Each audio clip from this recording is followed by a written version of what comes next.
How's it going? This is Fox back again for Sound Design Tutorials. This is going to be something different today.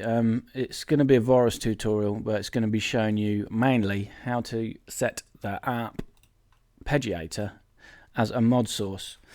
It's called Arp to Matrix inside the Matrix section. This is what's doing all of the modulation in this patch, except a filter envelope. I'll show you the sound quickly and I'll explain about how this come about. So this is going to be the sound that we're going to be covering.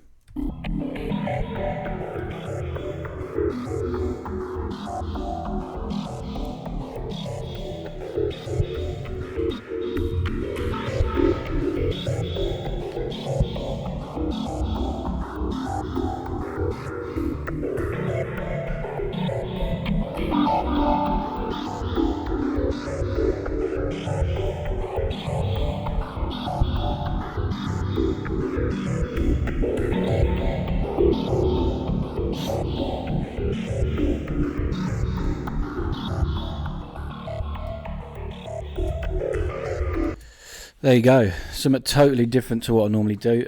How this come about, one of my subscribers, Circular Gates, he comments on all my virus videos, he really loves them.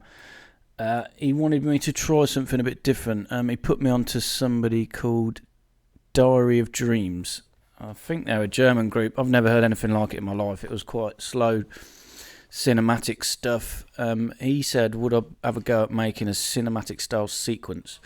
There's no way I was going to be able to copy what he done me in the track. There's about 10-15 different layers, so I just set off to start with making a little sequence. So I originally done it with an arpeggiator, then I turned the arpeggiator off and thought, I haven't done a tutorial on the Arp to Matrix, so I did all of the modulation with this Arp to Matrix.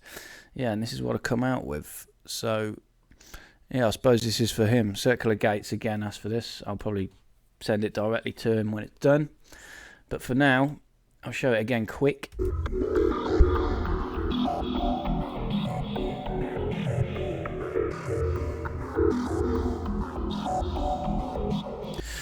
I'll turn the Arp off, all of these off in the Matrix section, and you can hear what it sounds like without the Arp input doing any of the work.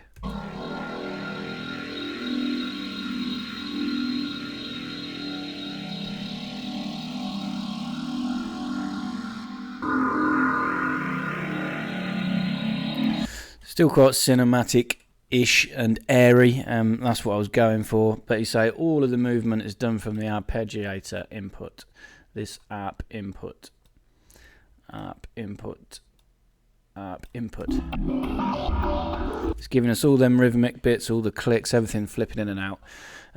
Yeah, a lot going on. This might be a long one, but I'm sure you're going to be interested on how to use the arpeggiator to do this. So I'm going to initialize it.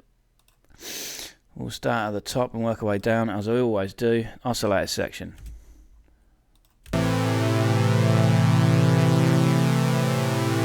We'll set oscillator 1 up first, we'll solo it. Change this one to a grain complex. This gives you all the format shift, format spread, detune and interpolation buttons. I'm halfway through my course on a minute, virus course at the minute. It is available to stream at the minute through virus courses, ADSR courses. There'll be a link in the description. When this course is done, you're going to be able to buy this package as a whole. I'll cover every single knob, button, slider and give examples of how you can use them in your patches. The last tutorial I've done, I've just gone over these grain complex ones, so if you look a bit bewildering, you want to work out how to use this synth, then go ahead across to ADSR, sign up. It's $20 a month, you can watch anything, all the videos I got on there. But yeah, it was a grain complex. I pitched it down 1 octave to -12. Kept it on a sine wave, believe it or not. The wavetable position was on 93. Not that it makes any difference when it's a sine wave, so you can have it where you want. Format shift starting position was +28, so quite high. Format spread starting position around about 38. Detune, interpolation. That's all I did for oscillator 1. I think what we'll do now is we'll set up the arpeggiator we'll set up the sort of step sequence in the arpeggiator, and we'll keep adding it as we add the new elements. I'll keep turning on in the matrix section the bits which are relevant. Yeah, so it might be a bit long-winded. But yeah, so we'll go to the arpeggiator. So to use the arpeggiator as a modulator, all you do is in the first box where it chooses mode, you set it from arp to matrix. Now it's going to send these are modulation sends, if you like, to the matrix section. The height is the velocity in effect, or how far over the modulation destination that you set it's going to do, and then the length is how long it holds on to that portion. It's like creating your own what's the word, sample and hold LFO in effect, but you've got control over the sections. I only used 8 sections, so pull this down to 8, which means it's going to loop these 8 sections over. This is the pattern that I did. I mean, you can do what you want to turn the different sections on and off. If I had all of them on, if I quickly go to the matrix section, arp input, the first one I had was Oscillator 1 4-month shift.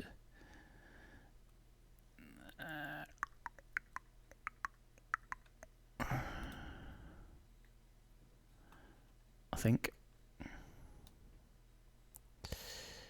Yeah, I had it quite high, so there.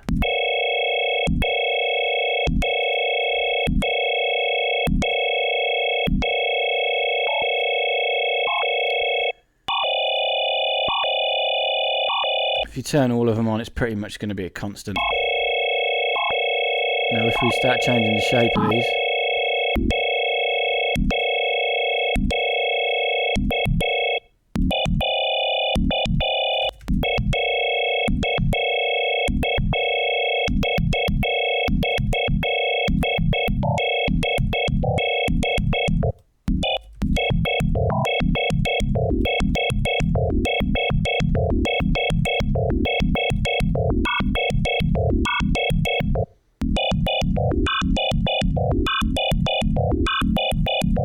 you can really start to hear what it's doing. We're sweeping through the pitch of the 4 months using this.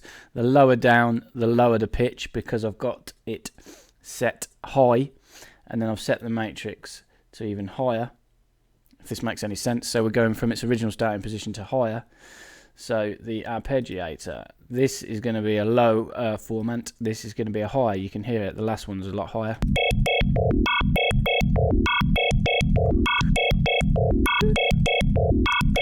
The rate I did have on 1/16.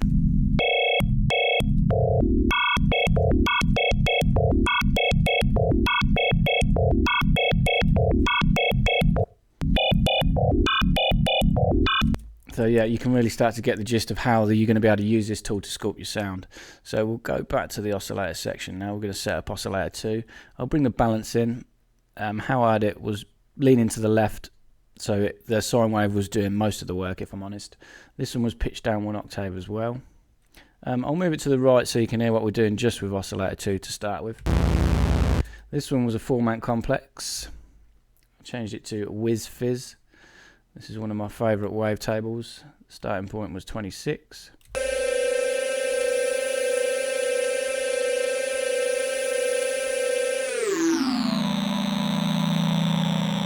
Shift, 4-month spread,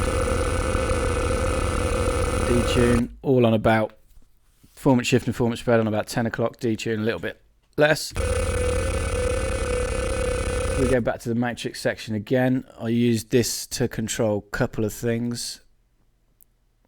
I used it to do the oscillator 2 4-month shift, which was the same thing we did with oscillator 1.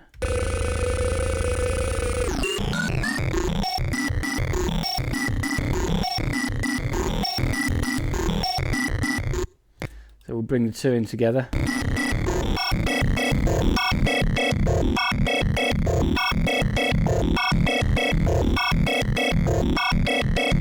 Sounds a bit glitchy at the minute. It's the filters that can control the sound and give it that nice movement that we had earlier on. I did use some FM. I've set the starting point of the FM to about 22. Really messy, really gritty. It's on frequency mod at the minute. I modulated that as well in the matrix section. So oscillator 2 FM amount. So the matrix is now going to flick the FM amount, and I had this on full.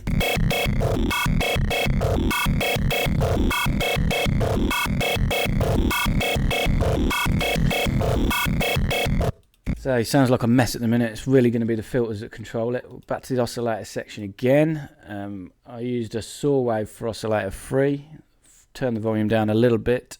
Semitone it again, down 1 octave. Set the unison to twim. Detune. Pan spread. LFO phase offset a lot further.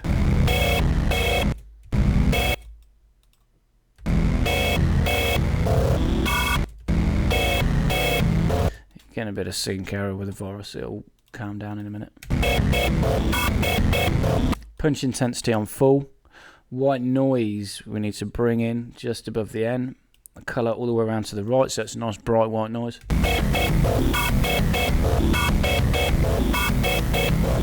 So in the matrix section again, I did set the ARP input to control the white noise volume. I turned it almost full, about 3/4 of the way.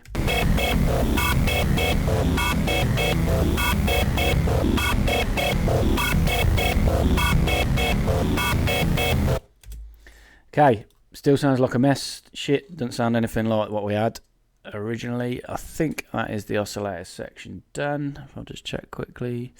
Yeah, I didn't use any sync mode. I tried not to use any other modulation apart from the ARP input. As I said earlier, the only modulation I did use was a filter envelope. So we will close the oscillators. We'll go to the filter section. So a lot going on. I changed it to analog mode. I chose a low pass 2 filter. It's a bit steeper than the original one. I boosted the resonance of both filters round to about 31. Okay, we'll set the filter envelope up because this does quite a bit of work. It modulating the cutoff of both filters independently. I have the filters in split mode, something I also haven't showed yet with a tutorial. Attack, decay, sustain on full. That's how I had the envelope. Pretty much a standard ADSR, just with a quite long attack, so that the filter envelopes were going to move quite slowly when we assigned the modulation to them. Filter 1, as I say, it is a low pass 2 filter. I pulled the starting point for the cutoff down to 66. I made this envelope close the filter up negative, so turn it to negative, which means it's going to, as I say, it's going to close it up. The envelope's going to control how long it takes to close the filter up, and I had it around about 24%. Really squashing the sound, really getting rid of it. We are going to split these filters now. This does something really interesting. When you click on split, oscillator 1 and the sub oscillator are going into a 2-pass 2-pole filter, which I've chose there, and then into the saturation. Then oscillator 2 and the noise go into a 2-pole and then straight out. The signals are separate of each other. This gives you a lot of control over the overall tone of the sound. I mean, I'm not using the sub oscillator, but oscillator 1 is going into the saturation and out. Oscillator 2, it goes into filter 2 then out. I'll set the saturation up quick while we're here. It's on analog overdrive. I'll put the saturation just leaning slightly towards the right. So sounds like we've killed the sound at the minute, but because we've split these filters, now whatever we do for this is going to affect the sound drastically. So we are going to change this to a bandpass filter. The starting point is going to be +7.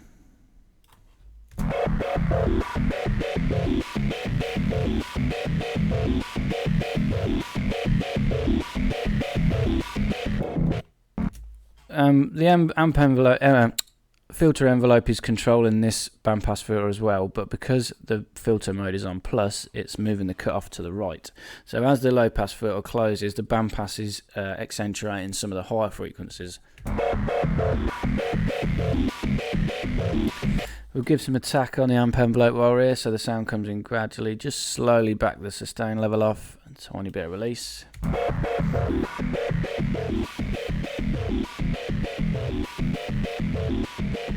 So at the minute, sounds like we've killed the sound, but we're going to go back into the matrix section again. Once again, we are going to use the ARP input. We'll set up another 3 boxes here that we can use. We are going to use this to control filter 1 cutoff, which is the cutoff of filter 1, which was the low pass filter. We're going to do this one negative.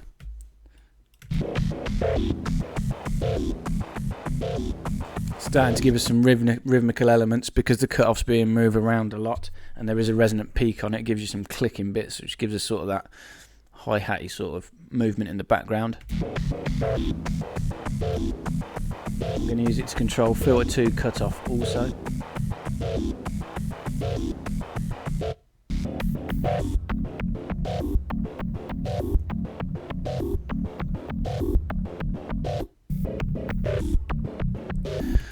We used it for the noise amount, didn't we? For some reason I've got rid of that. So noise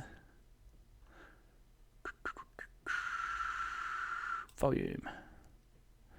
Noise volume was all the way up to the top nearly.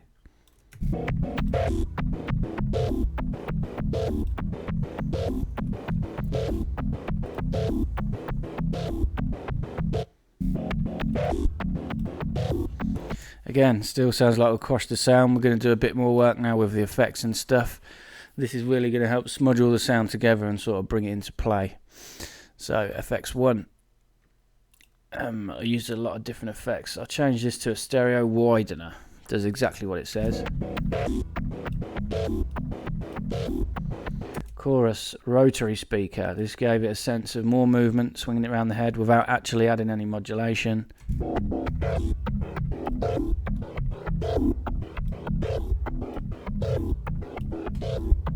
Phaser. This adds more movement as well. 4-pole phaser. Frequency, feedback spread. Turn the rate of the LFO right down. Boost the mids and the highs slightly.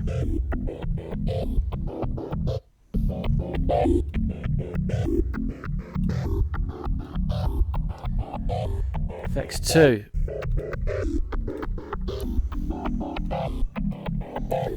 So I use a delay. I use the tape clocked. I set the left to 2/6, which is like 1/8. 2/16, sorry. And the right to 4/16.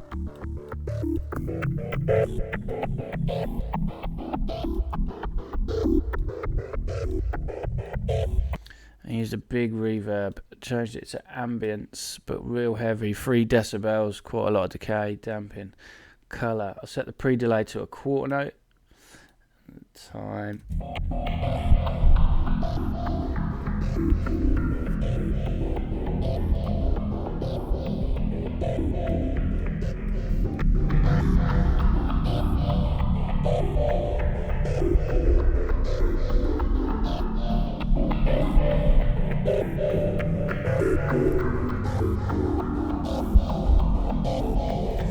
So, last bit of modulation in the matrix section.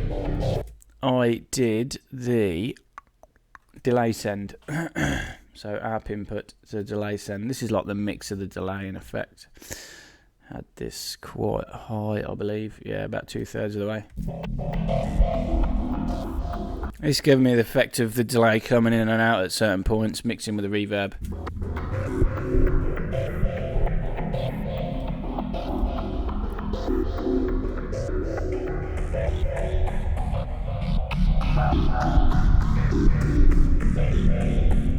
I mean, you can really go... Sorry, you can really do what you want. You can assign this ARP input to anything. Filter cut-offs, effect sends, really accentuate it. You can really hear what's going on. So yeah, that's pretty much the sound done. Let's load it from my memory, see how close we got.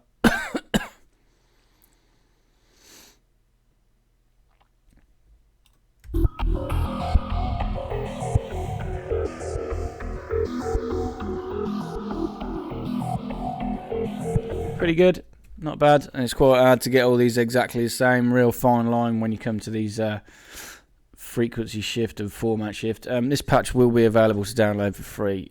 I can't see how you're going to use it if you're making dance music, but might be something for you to pick through at a later date and work out what's been going on. I'll play this little drum loop that I've got, a sort of tension building, cinematic sort of backgroundy style drum loop.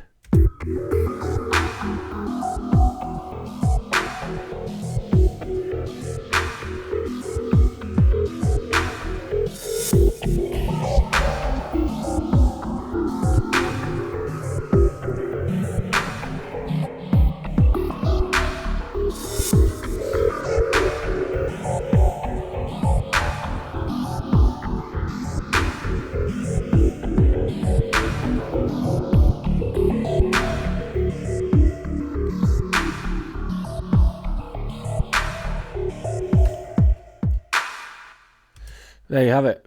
Cinematic style sequence thing using that arpeggiator as an input for the matrix section. So the sky's the limit when you do this. You can add in a lot more sections. I mean, look, let's turn it all on. We'll just randomize the steps, randomize the velocity.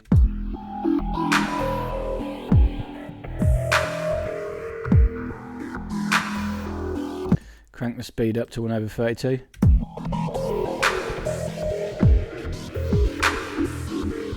Turn all the steps on, so it's nice and rhythmical. We'll randomise the velocity again.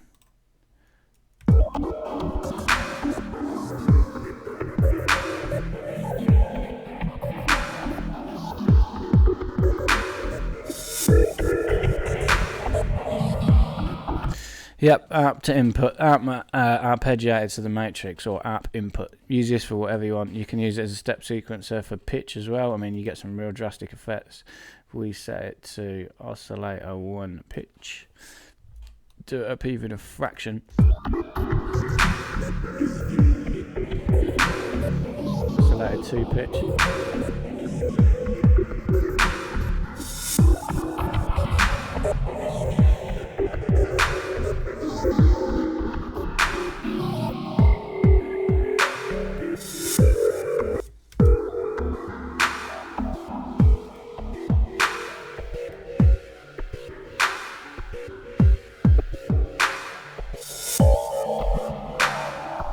You can hear it flicking the pitch around, determined on the arpeggiator sequence that you make in the matrix. Get some really otherworldly effects. Loads more delay, loads more reverb.